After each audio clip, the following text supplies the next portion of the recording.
morning there, guys. It's Saturday. I have the shop get some stuff done. It's a nice warm February day over here. I mean, it's probably about 16 out here, but you know, I'm adjusted now, so t-shirt weather in Minnesota here. But anyway, so I got the Eagle up on the rack here, you know, work on that stuff. I'll put a little more content about that next week. But I figured I'd touch base on the Street Ship 401 build anyway. So we'll go in the back room here and I'll show you a little bit of what we got going on. So as you can see, there's more parts on the table now than there was last time, and there's also a gray 401 bare block sitting here. This is a motor we've had for a little while. Kind of sitting up on the shelf in the house garage, hanging out, and it came with the rods and pistons in a box out of it, and that's more or less because we have, you know, one scuff piston here. So, but the rest of the machine work looks fantastic. Even the cylinders look very nice, actually. So it looks like it scuffed the piston and it got re-honed since then. And the hone job looks really nice. It's got some nice crosshatch. And the cylinders all come in spec with the dimensions properly and everything else. So basically it was appearing as it was being fixed after that happened. And then the guy who actually had it, you know, didn't finish the job, basically. So, but here's kind of what the rest of the parts are, which it looks like a pretty good motor, what it was originally. So it had a double rollover timing chain in it, nice old reed cam actually. The motor was put together in 2002 by the date on the main bearings right here. You can see, well, approximately 02. Sorry, wrong side. And all main bearings have this too on the bottom of it. You can tell when they're made and what size they are. So, sorry for the sheen here, but you can kind of see 6 of 02 right there, and you see 10 under bearings right there. So. And also tells you which shell it is. This is the lower shell, which will be the cap side, since obviously the cap is the lowest point of the block when it's assembled. Has ARP main bolts, which is kind of cool to see. This reed cam doesn't look like anything special. It's basically like a Jeep cam, basically. It does have ARP rod bolts, as you can tell right here. Everything was nicely balanced. All the actual ends of the rods look very similar. That one's off. In that case, same as over here. And the crank was nice. All the numbers came into spec. We have basically 10 under mains, 10 under rods, and the bore was right on the money at 4.195, hence 30 over. So, and as you can tell from the block, the cylinders have a nice crosshatch still in them over here, or it was re-honed. So, in a pretty good shape. Obviously, this has to all be cleaned up, and all the holes went through, everything checked over. Even the cam bearings actually look pretty nice in the block yet. They didn't look like they were too used up, had too many issues overall, actually, which is nice to see. The mains do have some wear as well for the low mileage, but I think it might be something to do with either running out of oil at one point in its life, which would cause probably this kind of deal over here, that scuff piston I showed you guys earlier, or a balance issue, which we plan to rebalance it anyway. I'll show you guys why in a few minutes, so it's not a big deal. So, and this is kind of one thing also too, when looking at these parts, obviously you can see there is some wear points and some bearing wear. So then now I get into the point of analyzing what possibly happened here, why it's motor apart. So looking at some stuff and some of the evidence we have, which comes with a motor with this more assembled, which is kind of in my last video I said, Austin had motor more assembled, you can see why it's apart possibly. So here's some evidence I found of kind of what went on with this motor and what we can do to solve the issue so it won't do it again. So we found this motor being apart. We did send the oil pump. It had some wear on the gears a little bit, which I'm guessing is from a little bit of bearing trash going through the motor most likely, which we're going to clean all the passages out anyway, so I'm not too worried about that.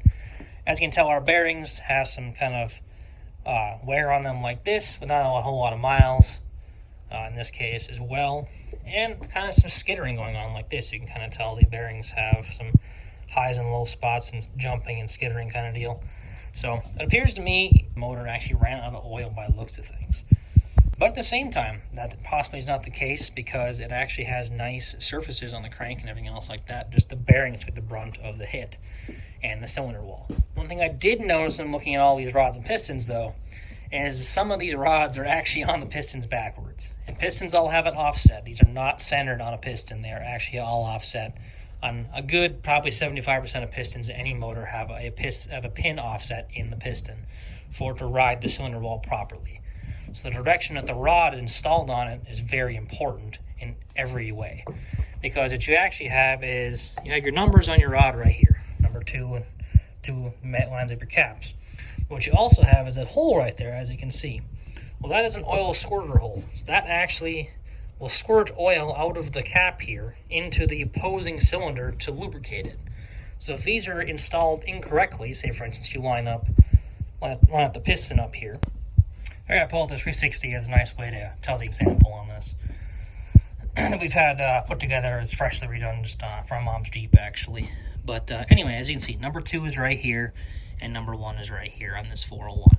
And then you have your oil squirter holes. Best example is probably right here. You can see this one is open up this way, which will shoot down on the skirt of this piston and also lubricate the cylinder wall. So these are put on the incorrect way. You'll be lubricating, squirting oil at your oil pan, not at your opposing cylinder.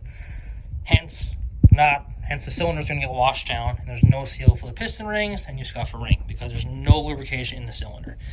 This rod number 1 right here, if we put this in the motor right now, so that would be the front of the piston, that front right there. So for number 1 hole, turn this around, you were to line up the piston. Line up your piston like this. That's the front of the block.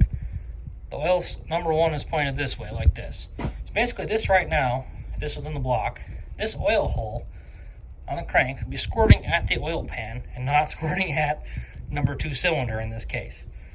Not lubricating the cylinders correctly. And if we put this in where the rod basically be in the right location at the bottom, our piston offset is wrong up top. So then you're scrubbing the cylinder wall incorrectly, hence the scuffing on the pistons. So that's just one thing to know about assembling pistons and rods. They're not as simple as they seem. Even if it looks centered, they are definitely not. So I would assume this one happened because these are on backwards and all of them are on backwards to actually work properly. Not allowing the lubricant to hit the cylinder walls properly, cool the skirts properly and everything else. And just number 8 decided it wanted to be the one to take itself out, like this. It did not affect the cylinder wall because I'm guessing it didn't have enough miles like this to really do anything. It more scuffed and made the pin tight. And there actually is other ones in this motor that have a tight pin as well from this instance, from no lubrication on the cylinder walls. Which is the one problem it had. The skittering on the actual bearings themselves, I would say it's probably a combination of those two things. It probably was low on oil. Probably also a harmonics issue from the pin offset being wrong, because the pistons aren't going into the cylinder correctly. They're kind of riding the cylinder walls goofy. And I would guess when I had the piston go like that, it did not run that long, because everything else looks very nice in a lot of ways. That's why I don't feel it's a full-on oil issue here. I feel it's a little more of a harmonics issue and a balance issue, I would say. And the crank is rebalanced. I don't think that's the issue in that case. I think we are going to correct the balance, though, back to a stock balance. That way, when Dave wants to, for instance, this is going to be a stick car at this time. So right now we have a SF5 billet flywheel in the other room. I'll show you guys in a few minutes, which is a stock 401 external balance, which is going to go on this, as well as a aftermarket balancer for the front that is a stock 401 balance as well. That way you can buy stock balance parts, put it back on this crank if you ever need to replace something. Also, in the fact of the matter is, too, with the stock flywheel on it, because this is a stick car, if you want to keep it a stick car for 5 years, you said, hey, I'm going to put automatic in now. Now you have the stock balance. You can buy a brand new flex plate, 401 stock balance, put it on the back, bolt your automatic to it, you're good to go. You don't have to rebalance anything. And doing that inside the motor is the best way to do that when you possibly can, because then you don't have to run into those issues not being able to change a motor and keep the motor living through many different cars and many different applications. More or less planning ahead to save yourself the misery later, or even someone who buys your car in the future later. They can actually still work on it without having to tear the whole motor apart, send your rods and pistons in, your crank in, a flywheel in, a harmonic balancer to a shop to have the whole motor rebalanced, just to change over from automatic to a stick, because it was balanced with the flywheels. And we do see a lot of AMC motors like this, very commonly, and throughout the hobby, which everyone knows. You're at a swap meet, you see stick flywheels, your heart's content, they got holes drilled in them. You got 401 flywheels with holes drilled in them and balancers moved around. There's a lot of goofy stuff that's gone on with a lot of our parts over the years. And just balancing them with the crank and the internal components is the best way to do it, if physically possible. The stock balance 401 crank should look like the one right here. Basically, it's going to have your two bigger holes over here. This big hole right here is a one balance on the back counterweight by the rear main. And then your front counterweight, this big boy over here, this big hole in the center. It's going to be your main two holes in the stock 401 crankshaft. Whereas this one over here has got a couple extra holes going on over here, and that kind of stuff. Which this is definitely fixable. Machine shop I'm bringing it to, they'll put some metal in here if they need to, weld it all up, and keep the external flywheel and balancer where they need to be. It's not the only reason we're rebalancing this. We also, the build we're doing on this motor, we're actually going to put pistons in it, bump the compression up a little bit.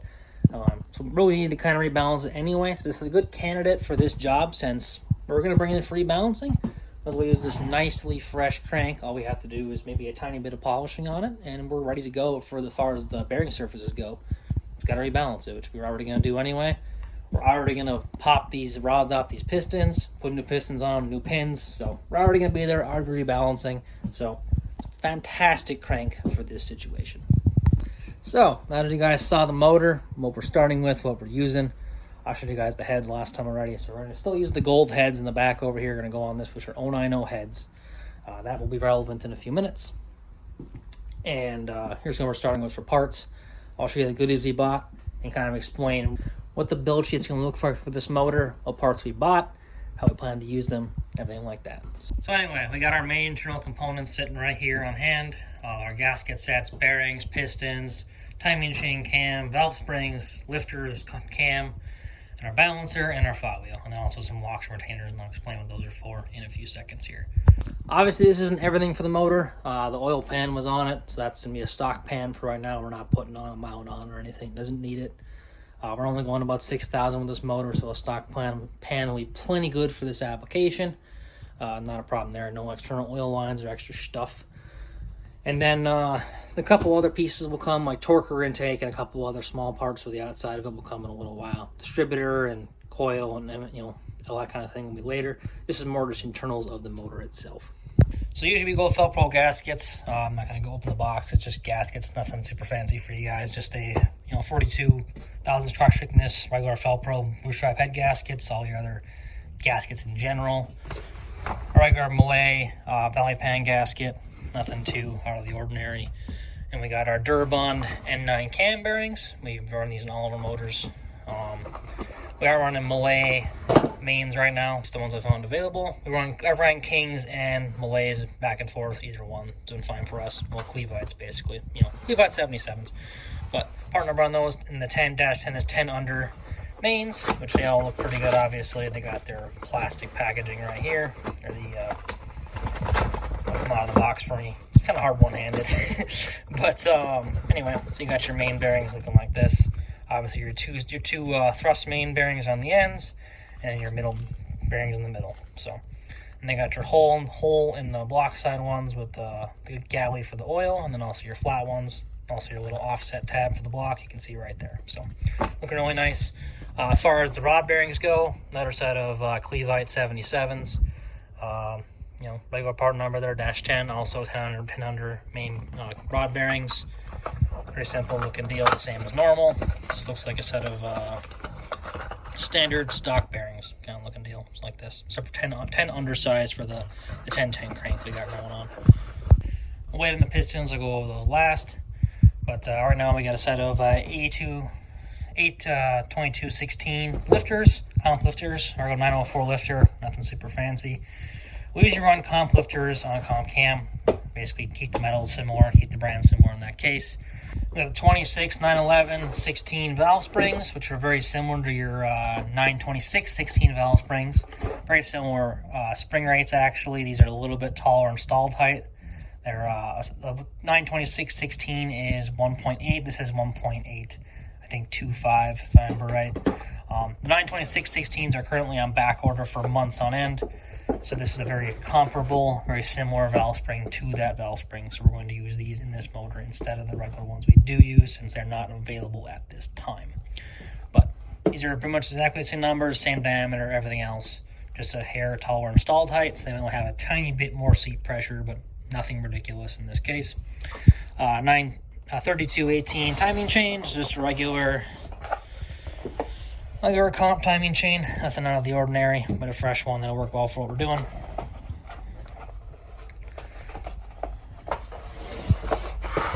And then we have comp cams, basically retainers, and some locks. And this right here is these are basically 1.437 diameter retainers. There's 740/16s, and these are a 10-degree 1132 lock. And what these are actually for is for the 090 heads with rotator valves in them, or 502s also have the same issue. So these heads right here already had valve strings put on them. And what we have right here is these retainers I'm going to actually still use. They look very nice, but I don't like how small this retainer is on the spring. So what I'm actually going to do is change out the retainers right here on the exhaust valves, which are the rotator valves, to a new set of retainers that are proper diameter to hold the spring centered and not have it floating around on here and have the potential to load the tip of the valve incorrectly.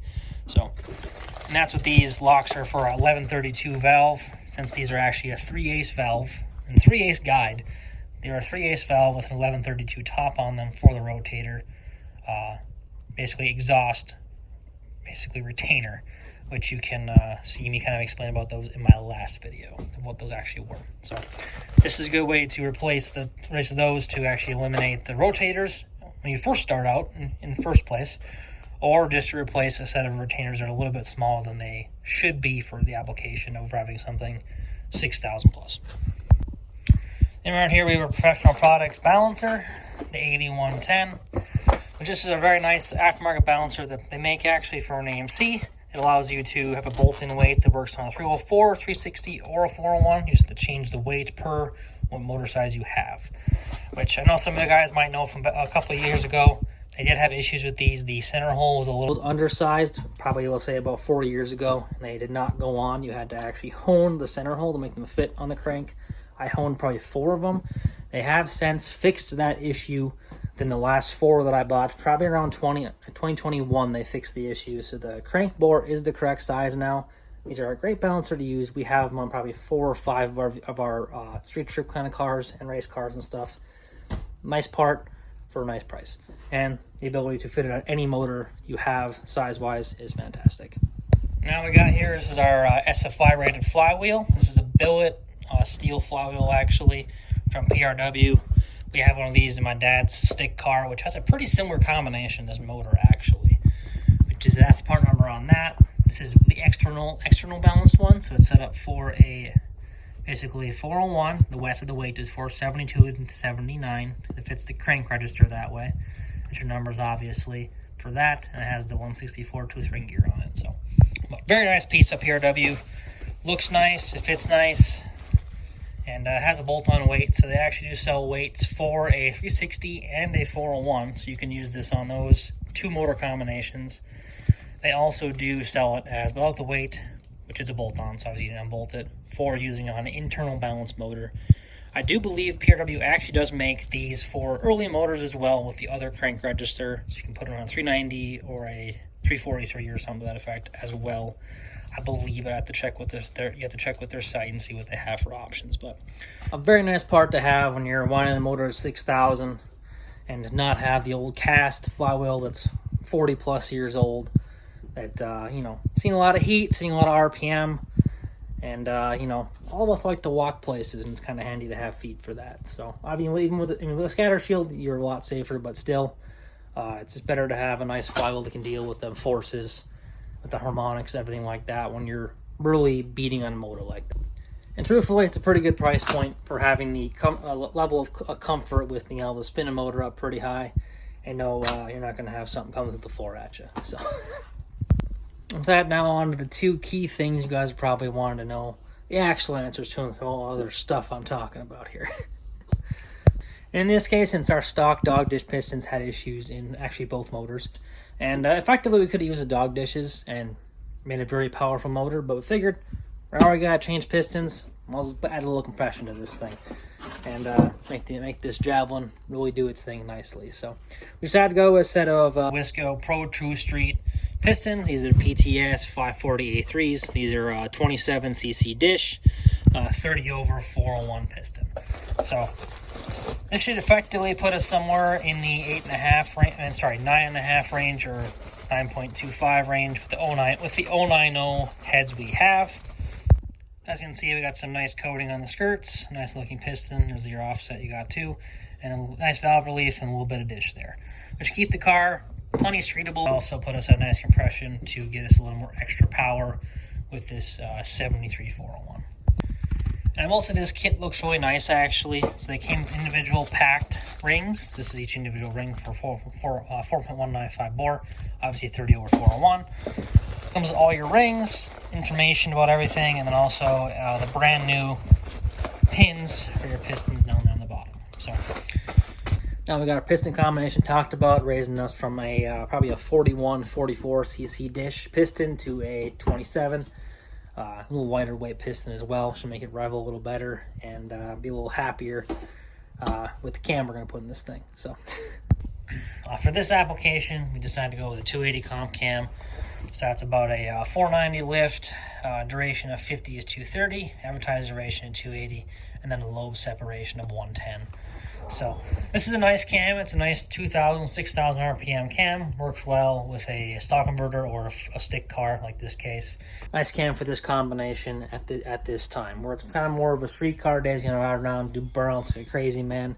We live in the glory days of riding around a Javelin with a stick and that kind of thing, and do some racing when he has time. So it'll probably push this Javelin to a nice 1250 to a 12.0 pass, driven the right way in the right conditions.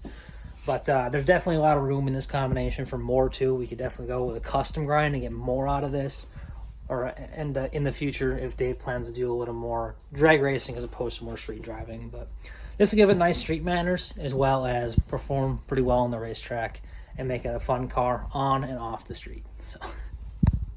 So with that, there's kind of the elaborate scheme anyway for the black 783 Javelin, kind of the battle plan we got going here. So what we're going to do right now is kind of get a bunch of the parts boxed up, ready to go. We're going to get the flywheel, the balancer, the crank, the rods and pistons all packed up, ready to go to the machine shop so we can get the rotating assembly balanced, the pistons change over, all that kind of thing. We'll do some work on some block prep, get that ready to go so when the parts arrive we're ready to get it all assembled and ready to go for Dave anyway.